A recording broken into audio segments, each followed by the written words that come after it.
Tim Pramono Reno and Tim Arkasiswono have both released their respective results from the C1 vote recapitulation for the Jakarta gubernatorial election, leading to a competitive atmosphere as both sides claim differing outcomes.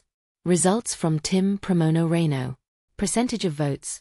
Tim Pramono Reno claims to have garnered 50.09% of the votes, translating to approximately 2,163,111 votes. Vote breakdown. Pramono Rano 50,09%. Ridwan Kamil-Suswono 39%. Dharma Pongrekun Wardana 10,5%. Total votes counted. The total number of votes reported is around 4,310,560, with results coming from 14,835 polling stations, TPS, though there are still about 43 TPS pending input. Claim of victory. Aurea Bima, the secretary of the Pramono Reno campaign team, asserts that they have won in one round based on their internal calculations and the C1 forms collected from polling witnesses. Results from Tim Arkasiswono. Percentage of votes. In contrast, Tim Arkasiswono reports a lower percentage of 40.17%, with approximately 1,748,714 votes. Vote breakdown. Ridwan Kamil-Suswono 40,17%. Dharma Pongrekun Wardana 10,55%. Pramono Anung Reno 49.28%, according to their calculations. Total votes counted. The total reported is around 4,353,683 votes, with data from nearly all polling stations, 99.9% complete. Expectation of a runoff. Ahmad Riza Patria, the head of the Arkasiswono campaign team, expressed confidence that the election will proceed to a second round based on their internal results.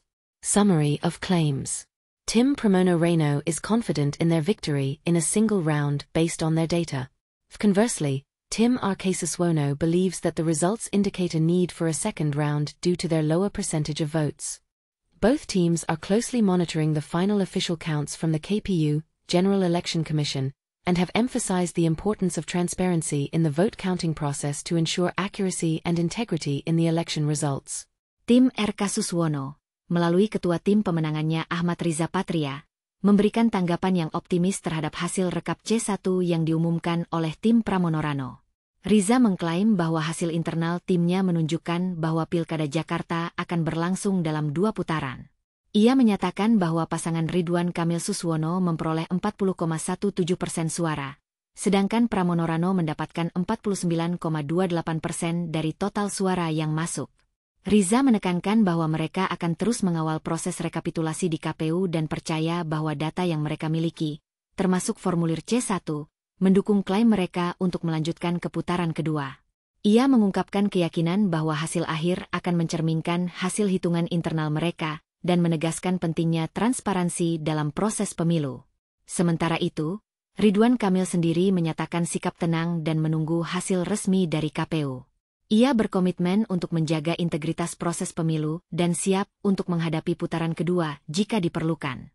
Terdapat perbedaan signifikan antara hasil rekap C1 yang diumumkan oleh tim Pramono Rano dan tim Arkasiswono dalam Pilkada Jakarta 2024. Berikut adalah ringkasan dari hasil yang dilaporkan oleh kedua tim. Hasil recap C1 Tim Pramono Reno. Persentase suara 50,09%, sekitar 2.163.111 suara. Perolehan suara. Pramono Anung Rano Karno 50,09%. Ridwan Kamil-Suswono 39%. Dharma Pongrekun Wardana 10,5%.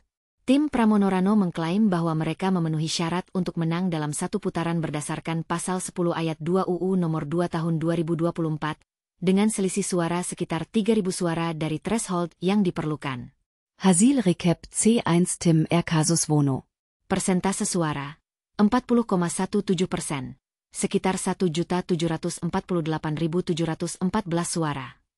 Perolehan suara.